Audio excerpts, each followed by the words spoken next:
अगर तुम ये ऑडियो बुक सुनने आए हो तो एक काम करो, अभी इसी वक्त इसे बंद कर दो। हाँ, सच में, क्योंकि आगे जो तुम सुनने वाले हो वो तुम्हें अच्छा महसूस कराने के लिए नहीं है। ये तुम्हें सच दिखाने के लिए है, वो सच जिसे तुम्हारा दिमाग हर दिन चुपचाप दबा देता है। तुम सोचते हो बे कि तुम स्मार्ट हो, कि तुम इजीली मैनिपुलेट नहीं होते, और शायद तुम खुद को दूसरों से थोड़ा बेहतर भी मानते हो।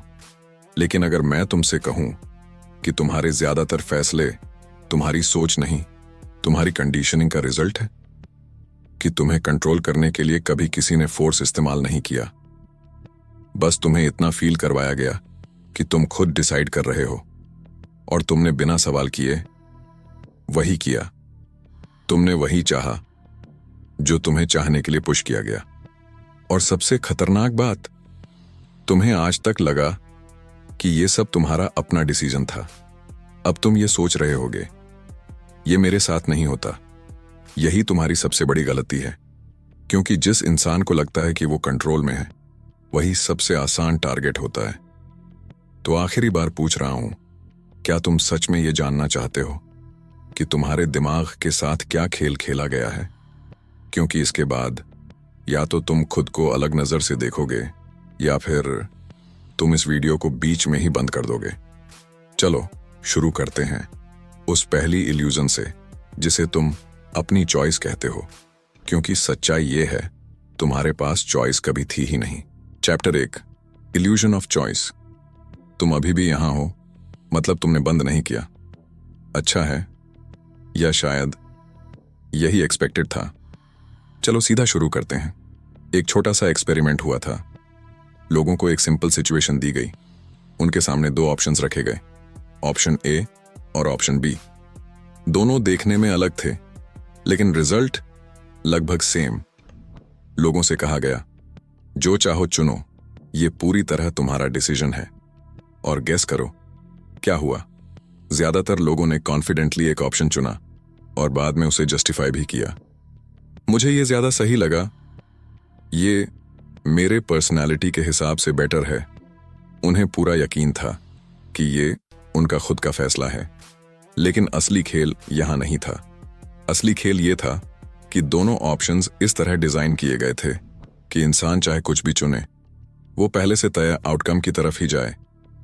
यानी चॉइस उनका था, लेकिन डायरेक्शन किसी और ने सेट की थी। अब इसे अपनी लाइफ में देखो।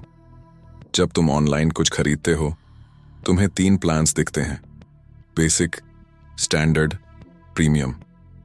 तुम सोचते हो, मैं स्मार्ट हूं, मैं कंपेयर करके बेस्ट चूज करूंगा।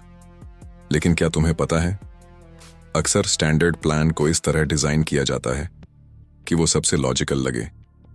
बेसिक को इंटेंशनली वीक बनाया जाता है और प्रीमियम को थोड़ा ओवर एक्सपेंसिव, ताकि तुम खुद डिसाइड करो स्टैंडर्ड ही सही है। और उसी मोमेंट तुम्हारा डिसीजन तुम्हारा नहीं रहता। तुम्हें किसी ने फोर्स नहीं किया, किसी ने तुम्हें कहा भी नहीं कि ये लो, लेकिन फिर भी तुमने वही चुना जो तुम्हें चुनवाना था। और ये सिर्फ मार्केटिंग में नहीं होता, ये तुम्हारी रिलेशनशिप्स में होता है। जब कोई तुमसे कहता है तुम चाहो तो जा सकते हो, तो क्या वो सच में तुम्हें जाने दे रहा है, या वो तुम्हारे अंदर ये ट्रिगर कर रहा है कि नहीं, मैं जाऊंगा नहीं?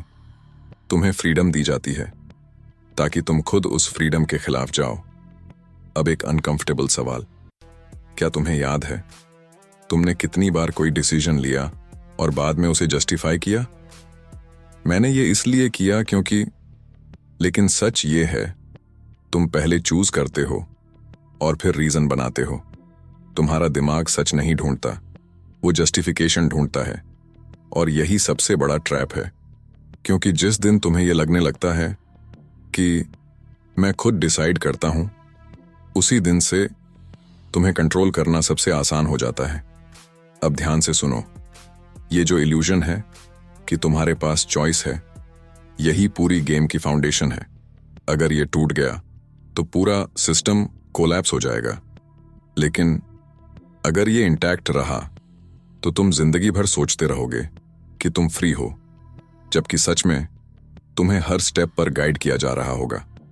और अभी तो हमने सिर्फ सरफेस छुआ है, क्योंकि अगला चैप्टर ये दिखाएगा कि जब तुम्हें किसी चीज से रोका जाता है तो तुम्हारा दिमाग खुद उसके पीछे क्यों भागता है, और कैसे सिर्फ एक ना तुम्हारे अंदर ऑब्सेशन पैदा कर सकता है।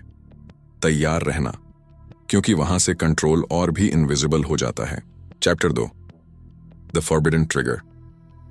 तुमने नोटिस किया, जैसे ही मैंने कहा तैयार रहना, तुम्हारा ध्यान और शार्प हो गया।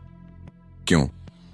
क्योंकि इंसान को इंफॉर्मेशन नहीं खींचती, उसे रिस्ट्रिक्शन खींचता है। अब एक रियल एक्सपेरिमेंट सुनो। 1960 के दशक में एक साइकोलॉजिस्ट ने बच्चों के साथ टेस्ट किया। 2 खिलौने रखे गए, एक बहुत अट्रैक्टिव और एक एवरेज। पहले ग्रुप को कहा गया, तुम दोनों में से कुछ भी खेल सकते हो। दूसरे ग्रुप को कहा गया, इस अट्रैक्टिव टॉय को मत छूना, ये फॉरबिडन है। अब गेस करो क्या हुआ? जिन बच्चों को फ्रीडम मिली, उन्होंने दोनों टॉयज कैजुअली यूज किए, लेकिन जिन्हें मना किया गया था, वही टॉय उनके लिए ऑब्सेशन बन गया। एक्सपेरिमेंट के बाद जब उन्हें चॉइस दी गई, तो उन्होंने उसी फॉरबिडन टॉय को प्रेफर किया। यानी डिजायर पैदा नहीं होती, डिजायर ट्रिगर की जाती है। और ट्रिगर क्या है? ना। अब इसे अपनी लाइफ में देखो। कभी ऐसा हुआ है कि तुम्हें किसी ने कहा, यह तुम्हारे बस की बात नहीं है, और अचानक तुम्हारे अंदर एक आग जल गई? या जब तुम्हारे पेरेंट्स ने कहा, उससे दूर रहो, और तुम और ज्यादा अट्रैक्ट हुए? यह कोइंसिडेंस नहीं है, यह तुम्हारा दिमाग है जो अपनी फ्रीडम को बचाने की कोशिश कर रहा है।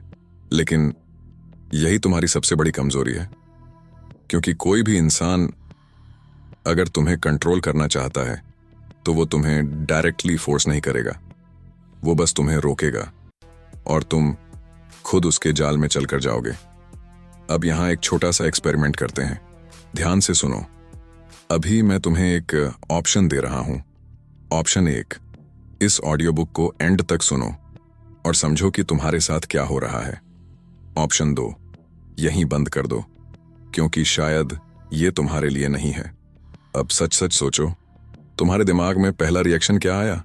क्या तुम्हें लगा, नहीं, अब तो मैं पूरा सुनूंगा? अगर हां, तो कंग्रेचुलेशंस, तुमने अभी खुद को प्रूव करने के लिए डिसीजन लिया है, ना कि समझने के लिए। और यही ट्रैप है। तुम्हें लगा तुम चूज कर रहे हो, लेकिन तुम बस रिएक्ट कर रहे थे। अब कमेंट में ऑनेस्टली जवाब देना, जब कोई तुम्हें मना करता है तो तुम्हारा रिएक्शन क्या होता है? ए, मैं रुक जाता हूं। बी, मैं वही काम और ज्यादा करने का मन करता है। सी, मैं पहले रुकता हूं लेकिन बाद में वही करता हूं। झूठ मत बोलना, क्योंकि यह सवाल मेरे लिए नहीं है, यह तुम्हारे लिए है। अब समझो, जिस दिन तुम अपने इस रिएक्शन को पहचान लोगे, उस दिन से कोई तुम्हें इतनी आसानी से कंट्रोल नहीं कर पाएगा। लेकिन अगर तुमने इसे इग्नोर किया, तो हर ना तुम्हारे लिए एक इनविजिबल कमांड बन जाएगा।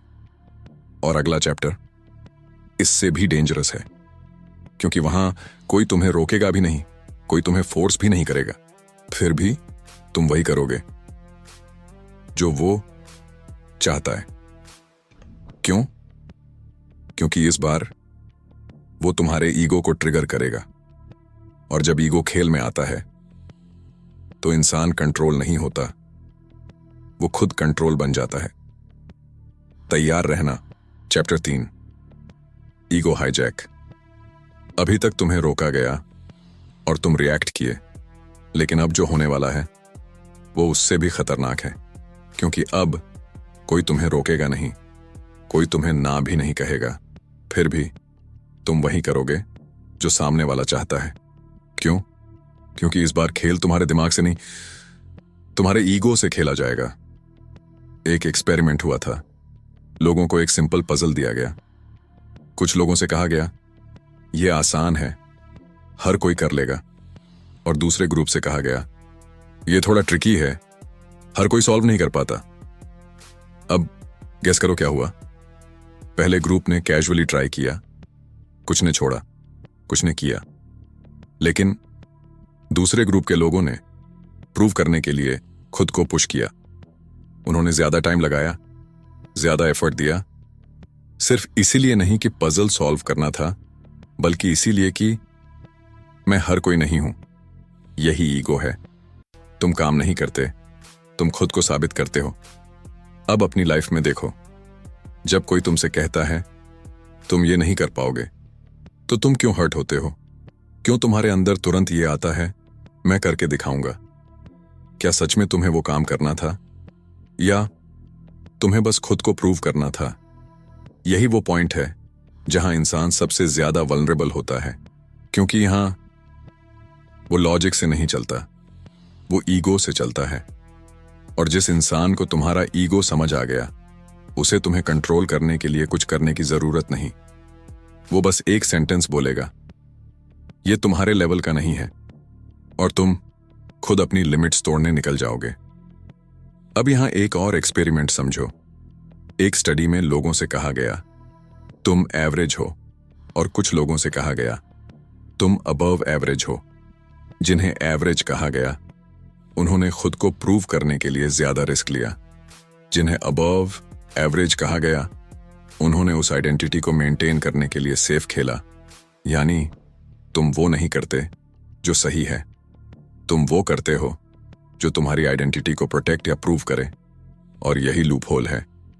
अब एक सवाल, और इस बार खुद से झूठ मत बोलना। तुम्हारे लाइफ के कितने डिसीजंस सिर्फ इसलिए लिए गए थे क्योंकि तुम किसी को गलत साबित करना चाहते थे? कितनी बार तुमने वो काम किया जो तुम्हें एक्चुअली करना नहीं था, लेकिन तुमने किया सिर्फ इसीलिए कि तुम्हारा ईगो हर्ट हुआ था? अगर जवाब कई बार है तो समझ जाओ, तुम्हें कंट्रोल करना बहुत आसान है, क्योंकि तुम्हें डायरेक्शन देने की जरूरत नहीं, तुम्हें बस चैलेंज करना है, और तुम खुद रास्ता ढूंढ लोगे जो तुम्हें ट्रैप में ले जाए। अब कमेंट में जवाब देना, जब कोई तुम्हें अंडर एस्टिमेट करता है तो तुम्हारा रिएक्शन क्या होता है? ए, मैं इग्नोर करता हूं। बी, मैं खुद को प्रूव करने के लिए काम करता हूं। सी, मैं हर्ट होता हूं और बाद में एक्शन लेता हूं। सच सच बताना, क्योंकि यही तुम्हारा पैटर्न है। अब समझो, रिवर्स साइकोलॉजी का असली खेल ना में नहीं है, वो तुम्हारे ईगो में है।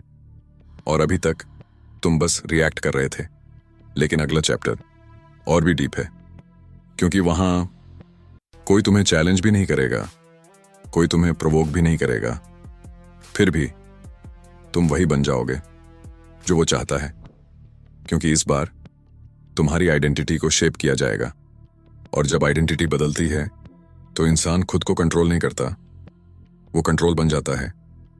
तैयार रहना। Chapter 4, identity trap. अब तक तुम्हें रोका गया, तुम रिएक्ट किए, तुम्हें चैलेंज किया गया, तुम प्रूव करने निकल पड़े। लेकिन अब जो होने वाला है वो इससे भी खतरनाक है, क्योंकि इस बार तुम्हें कुछ करने के लिए पुश नहीं किया जाएगा, तुम्हें कोई चैलेंज भी नहीं करेगा, फिर भी तुम वही करोगे जो सामने वाला चाहता है। क्यों? क्योंकि इस बार तुम्हें बदला जाएगा, तुम्हारे एक्शंस नहीं, तुम्हारी आइडेंटिटी। एक एक्सपेरिमेंट हुआ था, लोगों को रैंडमली 2 ग्रुप्स में बांटा गया। पहले ग्रुप से कहा गया तुम हेल्पफुल इंसान हो, तुम दूसरों की मदद करते हो। दूसरे ग्रुप से कुछ नहीं कहा गया। फिर दोनों ग्रुप्स को मौका दिया गया, किसी की मदद करने का या इग्नोर करने का। गेस करो क्या हुआ? जिन्हें पहले ही हेल्पफुल लेबल दिया गया था, उन्होंने ज्यादा हेल्प की, बिना सोचे, बिना फोर्स के। क्यों? क्योंकि अब वो डिसीजन नहीं ले रहे थे, वो अपनी आइडेंटिटी के हिसाब से बिहेव कर रहे थे। यानी तुम वो नहीं करते जो तुम चाहते हो, तुम वो करते हो जो तुम मानते हो कि तुम हो। अब इसे अपनी लाइफ में देखो। अगर तुम्हें बचपन से कहा जाए तुम इंटेलिजेंट हो, तो तुम हर सिचुएशन में उस आइडेंटिटी को प्रूव करने की कोशिश करोगे। लेकिन अगर तुम्हें कहा जाए तुम एवरेज हो, तो तुम खुद ही अपनी लिमिट्स एक्सेप्ट कर लोगे। कोई तुम्हें रोकता नहीं है, तुम खुद रुक जाते हो। और यही असली ट्रैप है, क्योंकि आइडेंटिटी एक इनविजिबल केज है, तुम्हें पता भी नहीं चलता और तुम उसके अंदर जीने लगते हो। अब इमेजिन करो, अगर कोई इंसान तुम्हारी आइडेंटिटी को शेप कर सकता है, तो क्या वो तुम्हारे डिसीजंस कंट्रोल नहीं कर सकता? उसे तुम्हें फोर्स करने की जरूरत नहीं, उसे बस ये डिसाइड करना है तुम खुद को क्या समझते हो, और उसके बाद तुम खुद ही वो बन जाओगे जो वो चाहता है।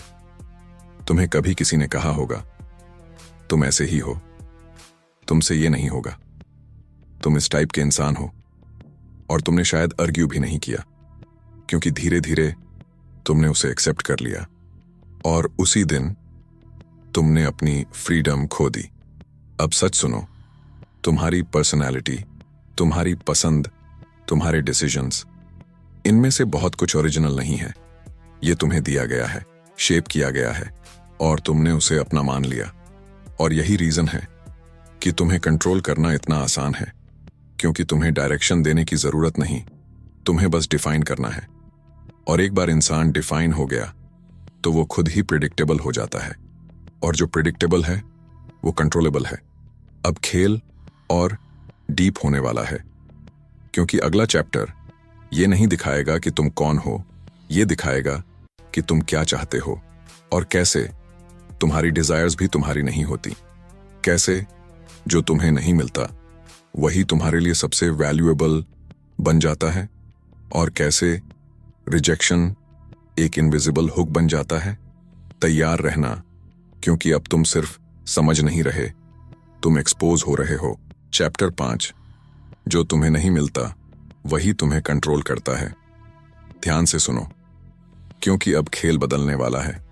अब तक तुम्हें रोका गया, तुम रिएक्ट किए, तुम्हें चैलेंज किया गया, तुम प्रूव करने लगे, तुम्हें डिफाइन किया गया, तुम वैसे बन गए, लेकिन अब तुम्हें कुछ दिया ही नहीं जाएगा, और यहीं से तुम सबसे ज्यादा खतरनाक तरीके से कंट्रोल होगे। एक एक्सपेरिमेंट हुआ था, लोगों को 2 जार्स दिए गए। पहले जार में बहुत सारी कुकीज थीं, दूसरे जार में सिर्फ 2 कुकीज। अब उनसे पूछा गया कौन सी कुकीज ज्यादा वैल्यूएबल है, और ऑलमोस्ट हर बार लोगों ने उस जार को चुना जिसमें सिर्फ 2 कुकीज थीं। क्यों? क्या वो टेस्ट में अलग थीं? नहीं। क्या वो बेटर थीं? नहीं। फिर भी कम होने ने उन्हें वैल्यूएबल बना दिया। यानी वैल्यू रियलिटी से नहीं बनती, वैल्यू परसेप्शन से बनती है, और परसेप्शन को कंट्रोल करना सबसे आसान खेल है। अब इसे अपनी लाइफ में देखो, जिस इंसान को तुम इजीली पा सकते हो वो तुम्हें उतना अट्रैक्ट नहीं करता, लेकिन जो दूर है, जो अनअवेलेबल है, जो तुम्हें इग्नोर करता है, वही तुम्हारे दिमाग में घूमता रहता है। क्यों? क्योंकि तुम्हें वो नहीं मिला, और तुम्हारा दिमाग उसी के पीछे भागता है जो मिसिंग है। अब इसमें एक और लेयर जोड़ो, रिजेक्शन। जब कोई तुम्हें रिजेक्ट करता है तो दर्द सिर्फ ना का नहीं होता, दर्द होता है मैं क्यों नहीं, और यही सवाल तुम्हें अंदर से खा जाता है। तुम्हें उस चीज की जरूरत नहीं होती, तुम्हें खुद को प्रूव करना होता है। यानी अब तुम चाहत से नहीं चल रहे, तुम इनसिक्योरिटी से चल रहे हो, और जिस इंसान को यह समझ आ गया वो तुम्हें बिना बोले कंट्रोल कर सकता है। वो तुम्हें थोड़ा अटेंशन देगा, फिर वापस ले लेगा, वो तुम्हें होप देगा, फिर रिजेक्ट कर देगा, और तुम उसी लूप में फंस जाओगे। Chase, doubt, obsession. अब एक अनकंफर्टेबल सच, कई बार तुम किसी चीज को इसलिए नहीं चाहते क्योंकि वो वैल्यूएबल है, तुम उसे इसलिए चाहते हो क्योंकि वो तुम्हें नहीं मिली। और यही तुम्हारी सबसे बड़ी कमजोरी है, क्योंकि अगर कोई तुम्हें कंट्रोल करना चाहता है तो उसे तुम्हें देने की जरूरत नहीं, उसे बस तुम्हें डिनाई करना है, और तुम खुद उसके पीछे भागोगे। अब सोचो, तुम्हारे लाइफ में अभी कौन सी चीज है जिसे तुम बार बार सोचते हो, जो तुम्हें नहीं मिली या जिसने तुम्हें रिजेक्ट किया? क्या तुम सच में उसे चाहते हो, या तुम सिर्फ उस रिजेक्शन को इरेज करना चाहते हो? और अगर ये सच है तो तुम ऑलरेडी ट्रैप में हो। अब तक तुम्हें पुश किया जा रहा था, लेकिन यहां तुम खुद खींचे जा रहे हो। और ये कंट्रोल का सबसे डेंजरस फॉर्म है, क्योंकि यहां तुम्हें लगता है मैं ये खुद चाहता हूं, लेकिन असली खेल अभी बाकी है। क्योंकि अगला चैप्टर तुम्हें उस जगह ले जाएगा जहां तुम्हारा दिमाग खुद के खिलाफ खड़ा हो जाता है, जहां तुम एक ही समय पर दो ऑपोजिट चीजें मानते हो और उस कॉन्फ्लिक्ट में तुम सबसे कमजोर हो जाते हो। तैयार रहना, क्योंकि अब तुम सिर्फ कंट्रोल नहीं हो रहे, तुम टूटने वाले हो। Chapter 6, internal war. एक आदमी था, नाम जरूरी नहीं है क्योंकि कहानी उसकी नहीं है, ये कहानी तुम्हारी है। वो हर सुबह खुद से एक वादा करता था, आज से मैं बदलूंगा, आज से डिसिप्लिन, आज से फोकस, आज से कोई डिस्ट्रैक्शन नहीं। लेकिन शाम होते होते वही आदमी फोन स्क्रॉल कर रहा होता था, काम टाल रहा होता था और फिर खुद से कहता, कल से पक्का। अब सवाल ये नहीं है कि वो वीक था, सवाल ये है उसके अंदर दो लोग क्यों थे, एक जो चेंज चाहता था, दूसरा जो उसे रोक रहा था, और दोनों एक ही दिमाग में रहते थे। यही है असली बैटलफील्ड, बाहर नहीं, अंदर। साइंस इसे एक नाम देता है, कॉग्निटिव डिसोनेंस। जब तुम्हारे बिलीव्स और तुम्हारे एक्शंस आपस में टकराते हैं तो तुम्हारे अंदर डिस्कंफर्ट पैदा होता है, एक अजीब सी बेचैनी, जैसे कुछ गलत है लेकिन समझ नहीं आता क्या। अब यहां ट्विस्ट है, इंसान इस डिस्कंफर्ट को खत्म करना चाहता है, लेकिन कैसे? वो अपने एक्शंस नहीं बदलता, वो अपने बिलीव्स बदल देता है। वो खुद से कहता है, इतना काम भी जरूरी नहीं था, थोड़ा आराम भी जरूरी है, मैं बाद में कर लूंगा। और सडनली उसे सुकून मिल जाता है। लेकिन असली में क्या हुआ, उसने खुद को कन्विंस कर लिया। अब समझो, ये वीकनेस नहीं है, ये तुम्हारे दिमाग का सर्वाइवल मैकेनिज्म है। लेकिन यही मैकेनिज्म तुम्हें कंट्रोल करने का सबसे पावरफुल टूल भी है। अगर कोई तुम्हारे अंदर ये कॉन्फ्लिक्ट क्रिएट कर दे तो उसे तुम्हें फोर्स करने की जरूरत नहीं, तुम खुद अपने एक्शंस जस्टिफाई करोगे, तुम खुद अपने स्टैंडर्ड्स गिराओगे और तुम्हें पता भी नहीं चलेगा। अब अपनी लाइफ में देखो, कितनी बार तुमने कुछ गलत किया और फिर खुद को समझा लिया ये ठीक है। कितनी बार तुमने अपने ही रूल्स तोड़े और फिर उन्हें चेंज कर दिया, सिर्फ इसलिए ताकि तुम कंफर्टेबल फील कर सको। यही इंटरनल वॉर है, और इस वॉर में तुम कभी जीतते नहीं हो, तुम बस एडजस्ट करते हो। और जो इंसान तुम्हारे अंदर ये कॉन्फ्लिक्ट क्रिएट करना सीख गया, वो तुम्हें बिना छुए अंदर से तोड़ सकता है। वो तुम्हें एक बिलीफ देगा और फिर उस बिलीफ के खिलाफ सिचुएशन क्रिएट करेगा और तुम खुद से लड़ते रहोगे। और इस लड़ाई में तुम धीरे धीरे कमजोर होते जाओगे, क्योंकि हर बार तुम्हें खुद को जस्टिफाई करना पड़ेगा। अब सोचो, अगर तुम्हारा दिमाग खुद ही रिलायबल नहीं है, अगर तुम खुद ही अपने डिसीजंस को ट्विस्ट कर सकते हो, तो क्या सच में तुम कंट्रोल में हो, या तुम बस अपने ही बनाए इल्यूजन्स में जी रहे हो? और यही सबसे डेंजरस पॉइंट है, क्योंकि अब तुम्हें कंट्रोल करने के लिए किसी और की जरूरत नहीं, तुम खुद को कंट्रोल कर लोगे। लेकिन अभी आखिरी परत बाकी है, क्योंकि अगला चैप्टर ये नहीं दिखाएगा कि तुम कैसे टूटते हो, ये दिखाएगा कि तुम्हें ये सब नॉर्मल क्यों लगने लगता है, कैसे ये पूरा खेल इनविजिबल हो जाता है, और कैसे कंट्रोल इतना साइलेंट हो जाता है कि तुम्हें कभी पता ही नहीं चलता कि तुम कंट्रोल में हो। तैयार रहना, क्योंकि अब खेल दिखाई नहीं देगा। चैप्टर 7। अब तक तुमने देखा कैसे तुम्हें रोका जाता है, कैसे तुम्हें चैलेंज किया जाता है, कैसे तुम्हें डिफाइन किया जाता है, कैसे तुम्हें डिनाई किया जाता है, और कैसे तुम खुद से लड़ने लगते हो। लेकिन यह सब सिर्फ शुरुआत थी, क्योंकि असली खेल तब शुरू होता है जब तुम्हें कुछ भी महसूस नहीं होता। एक आदमी था जो हर बार वही मिस्टेक्स रिपीट करता था, वही गलत डिसीजंस, वही टॉक्सिक पैटर्न्स, वही लूप। उसे पता था कि वो गलत कर रहा है। पहले उसे गिल्ट होता था, फिर रिग्रेट, लेकिन धीरे धीरे कुछ बदल गया। अब उसे कुछ फील ही नहीं होता था, ना गिल्ट और ना रिग्रेट, बस एक अजीब सी नॉर्मल फीलिंग। और यहीं वो सबसे डेंजरस पॉइंट पर पहुंच गया, क्योंकि अब उसे रियलाइज ही नहीं हो रहा था कि वो ट्रैप में है। इसे कहते हैं साइकोलॉजिकल लूप। जब एक बिहेवियर बार बार रिपीट होता है तो तुम्हारा दिमाग उसे नॉर्मल मान लेता है, और जब कुछ नॉर्मल बन जाता है तुम उसे क्वेश्चन करना बंद कर देते हो। अब समझो, कंट्रोल का सबसे पावरफुल फॉर्म वो नहीं है जो तुम्हें फोर्स करे, वो है जो तुम्हें कंफर्टेबल बना दे। जब तुम्हें मैनिपुलेशन दिखता है तो तुम रेजिस्ट करते हो, लेकिन जब मैनिपुलेशन इनविजिबल हो जाता है तुम उसे एक्सेप्ट कर लेते हो, और धीरे धीरे तुम उसी के हिसाब से जीने लगते हो। अब अपनी लाइफ में देखो, कौन से पैटर्न्स हैं जो तुम रिपीट कर रहे हो, कौन से डिसीजंस हैं जो बार बार सेम डायरेक्शन में जा रहे हैं, और सबसे इंपॉर्टेंट, क्या तुमने कभी उन्हें क्वेश्चन किया या तुमने बस उन्हें नॉर्मल मान लिया?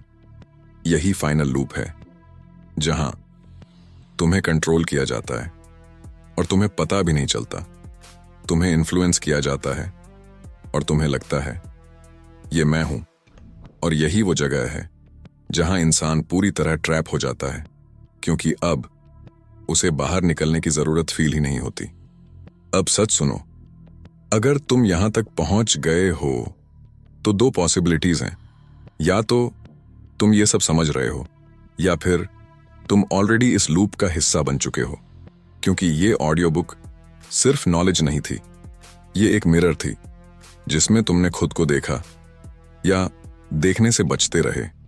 और शायद सबसे अनकंफर्टेबल ट्रूथ ये है, इस पूरी जर्नी में तुम सिर्फ सुन नहीं रहे थे, तुम रिएक्ट कर रहे थे।